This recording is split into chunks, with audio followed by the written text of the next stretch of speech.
Bonsoir à tous, je suis ravi de vous retrouver dans Lundi Sport. Ce soir, nous recevons une des athlètes les plus titrées cette saison et en plus elle est calédonienne, Jingle.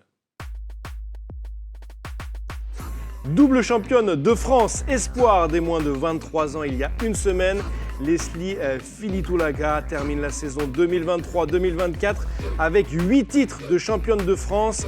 Arrivée sur le territoire en fin de semaine dernière, elle nous fait l'immense honneur d'être avec nous ce soir. Avec elle, nous évoquerons cette saison extraordinaire, mais aussi et surtout ses ambitions pour le futur. Page Kagou d'ailleurs, spécial Jeux Olympiques, je vous l'ai dit, ils sont 5 athlètes à participer à Paris 2024. Certains ont commencé la compétition, comme Yolène Yengo, la Maréenne, dans le groupe C en rugby à 7. Elle est à une victoire de la tête du groupe avant les demi-finales. Nicolas Goyard, sur sa planche à voile IQ Foil, qui vole au-dessus de l'eau, débute les manches de qualification ce soir pour nous. Il nous donnera son ressenti avant de se lancer dans le grand bain. Emma Terebo en natation, cette fois, commence elle aussi les qualifications ce soir. Place aux séries du 100 mètres d'eau, on l'écoutera également. Bonsoir à tous et bonsoir à toi Leslie. Bonsoir. Leslie, j'ai tout de suite envie de te faire réagir à tes 2 titres de championne de France Espoir. C'était la semaine dernière à Albi. Tu conserves ton titre au lancer de disque avec un jet de 49,66 m au deuxième essai en plus. Et tu t'empares du titre au lancer de poids. Qu'est-ce que tu ressens ?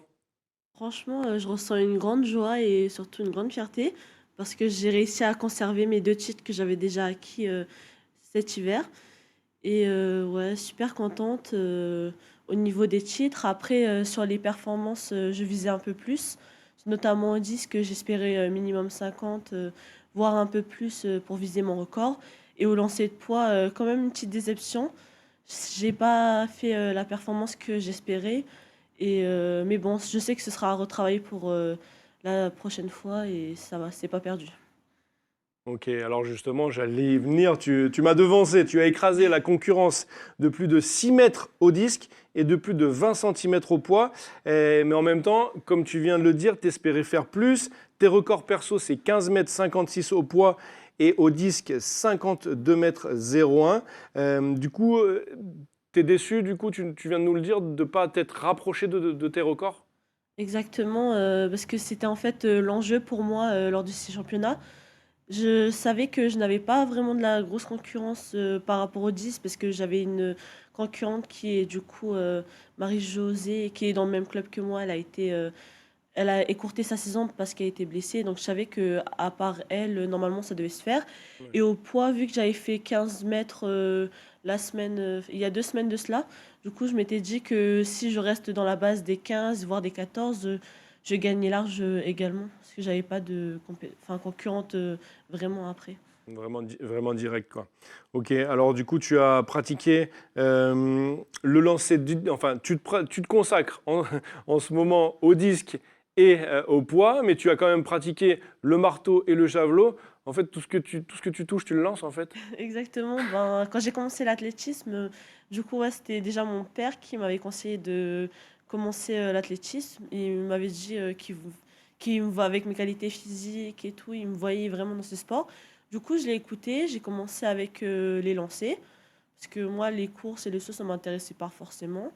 Et j'ai commencé et en fait, j'ai bien aimé. Donc, du coup, j'ai commencé à toucher un peu à tout. Enfin, j'ai commencé par le poids, après, je me suis un peu mis sur le disque, le marteau, le javelot. Et en fait, j'ai beaucoup aimé ça, en fait. Et j'ai continué les 4 lancers jusqu'à à peu près cadette et junior. J'ai quand même fait des championnats de France sur les autres lancers également. Mais après, du coup, on m'avait conseillé que si je voulais performer dans le haut niveau, il fallait me, me Te filtrer, restreindre. me restreindre à déjà un lancer. Et après, j'avais dit que en fait, moi, je voulais continuer quand même le poids parce que je sentais que je pouvais faire quand même quelque chose. Et j'ai bien fait parce que c'est ce qui m'a permis d'avoir une sélection en équipe de France en mars dernier. Ok, j'imagine bien ton coach qui te dit, bon, Leslie, tu peux pas tout lancer. Ouais, Concentre-toi sur exactement, quelque chose. exactement. Tu viens de le dire, sélection en équipe de France cette année. Ouais, Pour toi, la première, ouais, la pour toi, première. tu termines médaille d'argent par équipe. Alors, comment ça s'est passé? Franchement, ça a été une expérience incroyable. C'était grandiose pour moi. C'était la première fois que j'étais en championnat avec. Enfin, déjà être avec l'équipe de France, c'était quelque chose d'incroyable parce qu'on ne se rend pas compte, mais rien que dans l'Hexagone, il y a des très grands athlètes, notamment par exemple rien que dans ma discipline avec Mélina Robert-Michon qui a été déjà vice-championne olympique Ouais, qui est au JO et cette année. qui est déjà au JO cette année, même Tom Reux là, qui est aussi au disque également. Et en fait, rien que d'être entouré par l'équipe de France avec des athlètes incroyables, ça a été franchement formidable parce qu'ils nous donnaient des conseils et puis on pouvait les voir également performer eux-mêmes sur la compétition. Et après, ça a été également une ouverture d'esprit au niveau international, j'ai envie de le dire, parce que j'ai pu voir également d'autres grands athlètes d'autres pays sur ces compétitions-là. Et moi, ça m'a du coup permis d'ouvrir les yeux sur la dimension un peu internationale, celle que je ne voyais pas. J'ai une expérience de l'international dans le Pacifique, avec les Jeux du Pacifique, les Ouais. mini-jeux, et j'ai une expérience aussi nationale. Et du coup, là, c'était vraiment la Un autre première niveau, fois quoi. chez les grands, un peu, on va dire, et c'était incroyable. Alors, qu'est-ce que tu as ressenti quand tu as appris cette sélection en équipe de France? Qu'est-ce Ah, qu'on et ressent quand on est sélectionné en équipe de France? bah, déjà, en fait, au début, j'y croyais pas. J'y croyais pas. C'est mon coach, il m'a appelé et tout. Il m'a fait ouais, Leslie, t'es sélectionnée en équipe de France et tout. Parce qu'il y a eu certaines fois, j'ai failli être qualifiée par d'autres fois, enfin, auparavant. Et au final, on m'avait dit que non, ça ne passait pas. Et là, du coup, cette année, savoir que j'y étais, j'étais trop contente. Du coup, après, j'ai vite prévenu mes parents, ma famille et tout. Et ouais, j'étais trop contente. Et comment ça se passe l'intégration en équipe de France, Leslie? Bah, franchement, ça s'est bien passé. On s'est rejoint. Après, certains, on se connaît déjà des compètes, surtout notamment les lanceurs, je pense. Ouais, Et bah, après, franchement, ça a été super. Et bon, enfin, on a été très bien accueillis, même les nouveaux et tout. Et ouais, c'était sympa. ok. Leslie, tu as 21 ans. Tu as eu 21 ans le mois dernier en plus. Ouais, le mois dernier. Tu as de nombreux titres en jeune, maintenant des titres en espoir. Quand est-ce que tu vas conquérir et Ouais. concourir en élite? Bah, je commence déjà à concourir chez les élites, chez les grands. Du coup, les championnats de France élite et Open, ça regroupe notamment les catégories seniors. Donc, ça y est, j'ai commencé à mettre un pied dedans. Et j'étais pas loin de passer sur un podium cet été là, Ouais. même en hiver sur le lancer de disque, sur les lancers dans les championnats élites. Et justement l'objectif l'année prochaine ce sera de se rapprocher et de faire un podium sur ces championnats élites avec les grands. Et après de refaire peut-être encore une sélection d'équipe de France s'il le faut. Et peut-être faire d'autres gros championnats. Ok, alors tu le sais, hein, on en a parlé, les Jeux Olympiques ont commencé, et Oui. j'imagine que tu vas suivre ça de près. Ah Du oui. coup, j'ai été curieux, j'ai regardé qui avait eu la médaille d'or au dernier JO de Tokyo, au disque et au poids chez les Ouais. femmes. Est-ce que tu le sais? Chez les femmes, elle a un prénom un peu compliqué, c'est une américaine. Oui. Lausana, Alors, au disque ou au poids? au disque, oh là, c'est disque, Alors, pardon. au disque, moi j'ai Valérie Allman. Ah, c'est Valérie Oma. Ah oui, mince, Euh, c'était pas le même. Valérie Allman qui Valérie Allman. lance, tu sais à combien elle a lancé? Ah, attendez. Ouais, 69 ou 71. ouais, Elle est, 69, 68, ouais. 98. Ouais, elle est dans ces deux-là. 68, Et 98 au disque et au poids, est-ce que tu sais? au poids, en femme. Parce que je sais pour les hommes, mais pour les femmes, au Alors au poids, poids, c'est c'est... une américaine, non? Non, c'est pas une américaine, c'est Li Jiaogong. Ah oui, la C'est- chinoise, oui. Exactement. Effectivement, oui. Elle fait 20 mètres 58. Oui. Alors, tout ça pour te dire, quand tu vois ces performances qui te permettent d'accrocher la médaille d'or au JO, qu'est-ce que tu te dis? Tu te dis que c'est atteignable? Tu te dis qu'il y a encore pas mal d'efforts à faire et de progrès à faire? Ah, je me dis quand même qu'il y a encore du travail à faire parce que c'est quand même des grosses performances. 20 mètres chez les femmes au poids, c'est énorme. Et même les 70 chez les femmes, c'est également énorme. Déjà que je sais que le record de France de Mélina, il est à 65 ou 66 mètres et Ouais. quelques. Je sais que si on fait plus de 70, c'est énorme. Et je sais que, enfin, je pense que c'est du travail. Il faut que je persévère, que je travaille. Et si j'y arrive, peut-être je commencerai à me rapprocher des 60 et qui sait, peut-être les 65 et plus. Donc tu y crois, quoi. Ouais, j'y crois quand Tu y même. crois, ça marche. Est-ce que c'est un objectif pour toi, les prochains JO en 2028 à Los Angeles? Ah oui, j'aimerais trop. Ce serait un bel objectif pour moi de ces JO. Parce que les JO, je pense que c'est comme pour tout athlète, c'est un rêve immense. C'est encore plus haut que les championnats du monde, vu que ça se passe qu'une fois toutes les 4 ans. Donc, ce serait un rêve pour moi, ouais, les JO de 2028. Ok. Et ben alors, il te reste 4 ans pour Ouais, progresser pour et charbonner. atteindre ces marques. Merci beaucoup, Leslie. Ça tombe bien qu'on parle des JO. Place à notre rubrique Kagou d'ailleurs. Des Kagous qui participent justement aux Jeux Olympiques en ce moment à Paris. Jingle.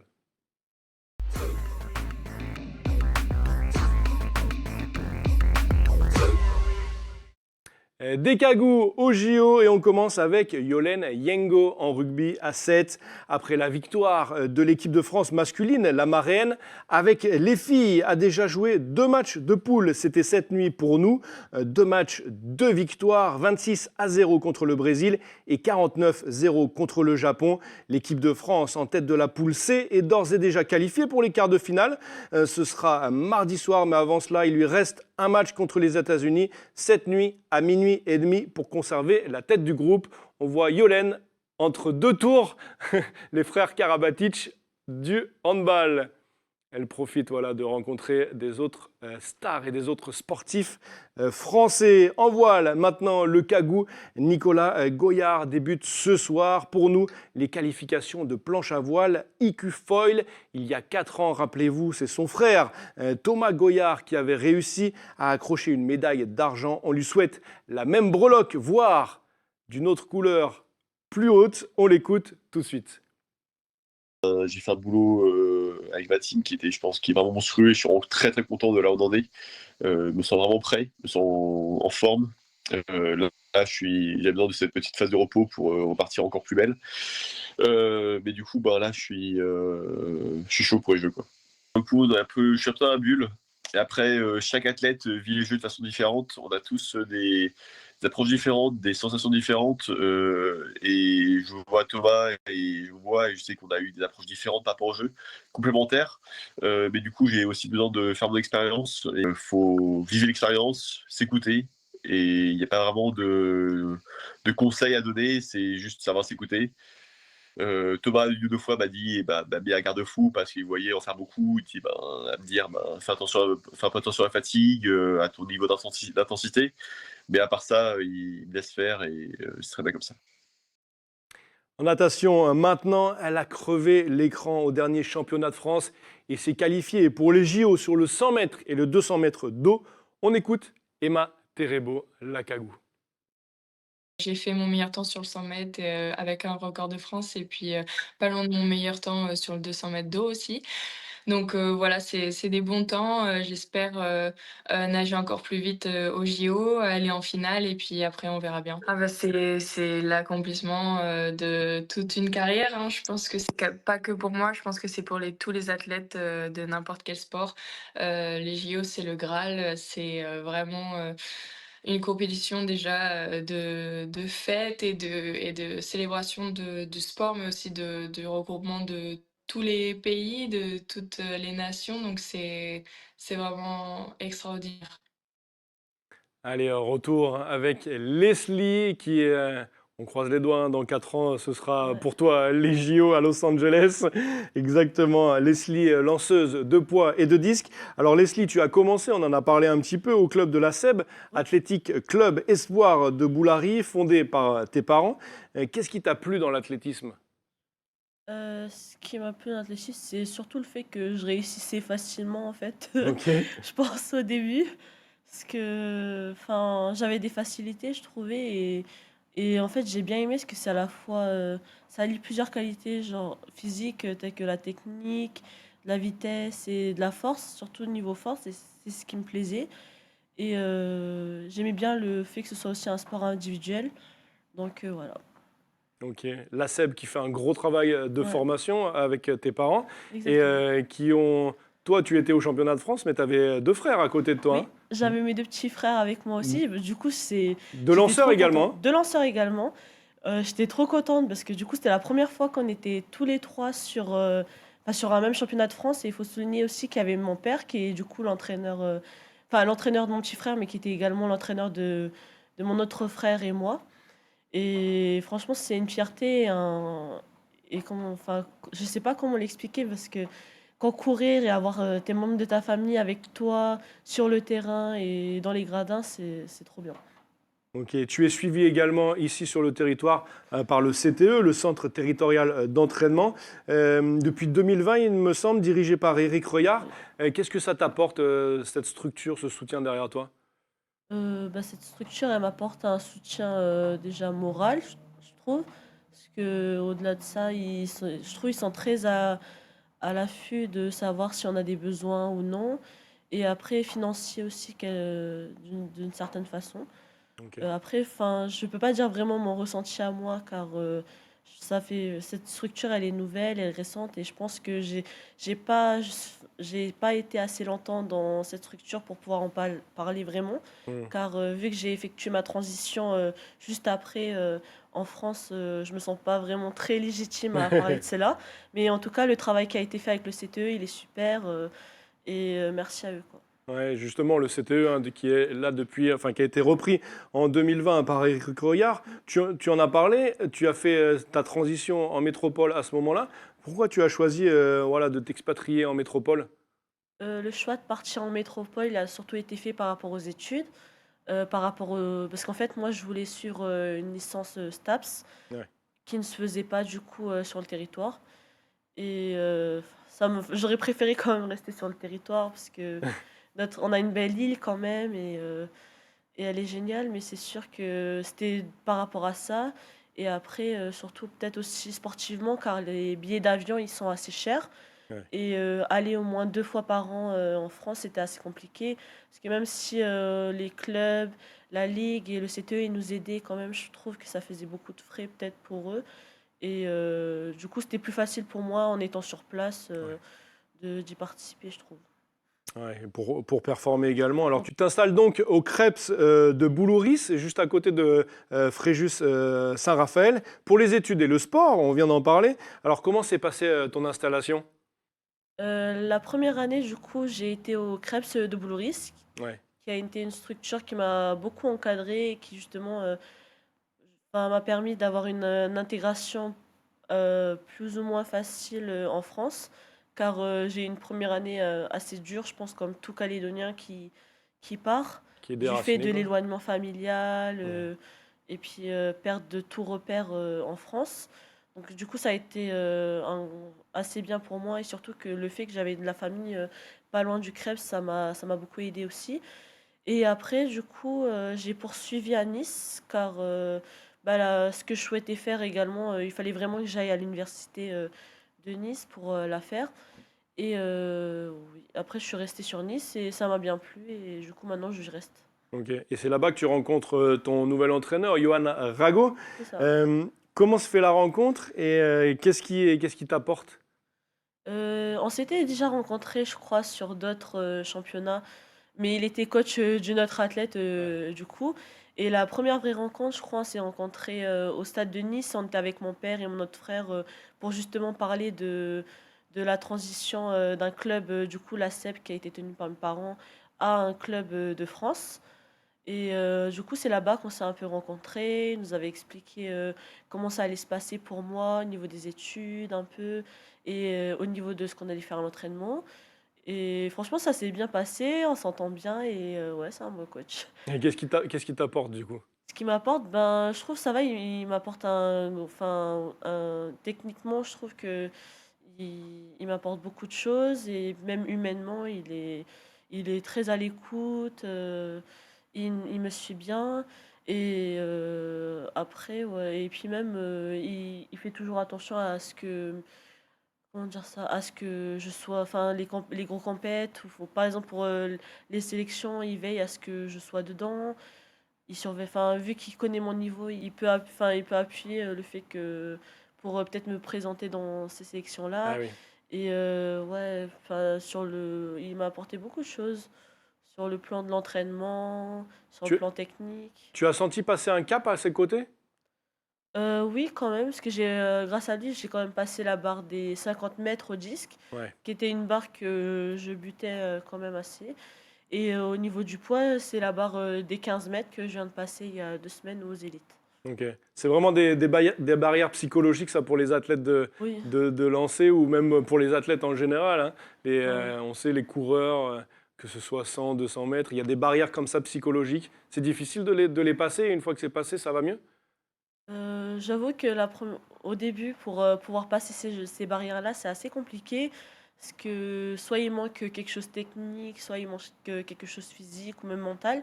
Et là, dès que tu les passes, en fait, après, je trouve que tu peux les passer, la porte elle est ouverte, tu rentres et tu sors comme tu veux après.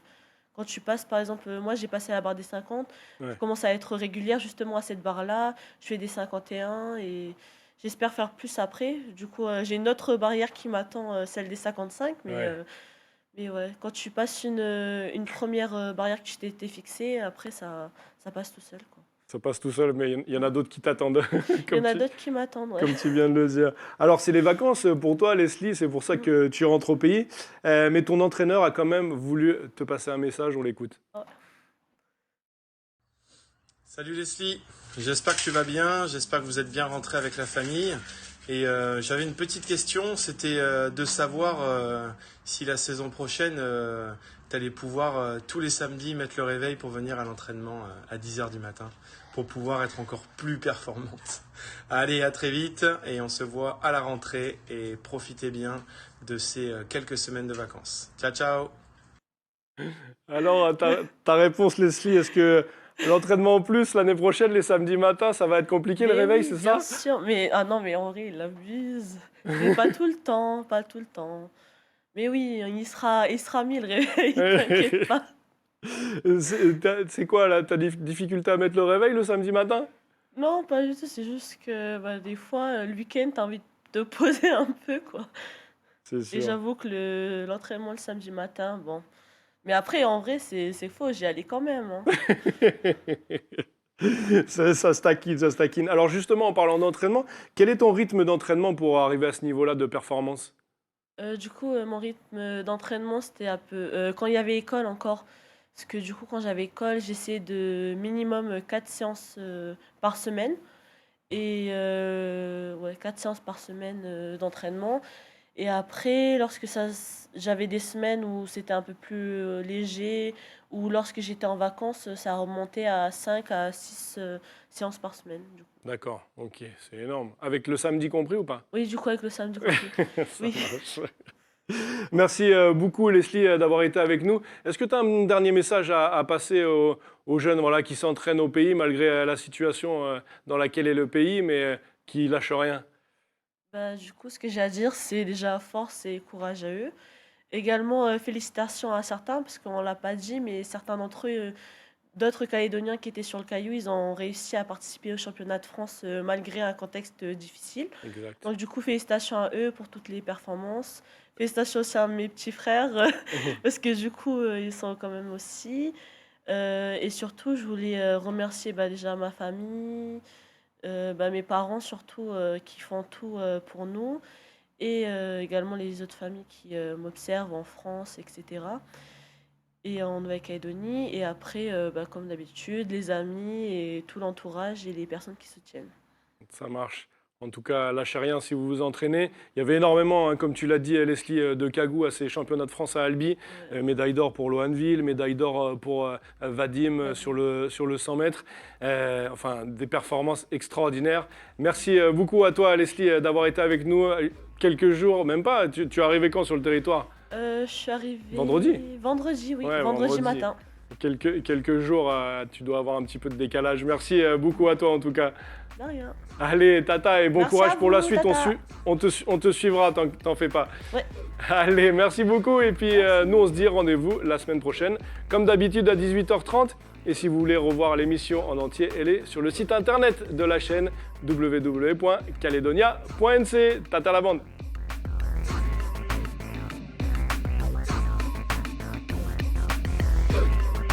Good.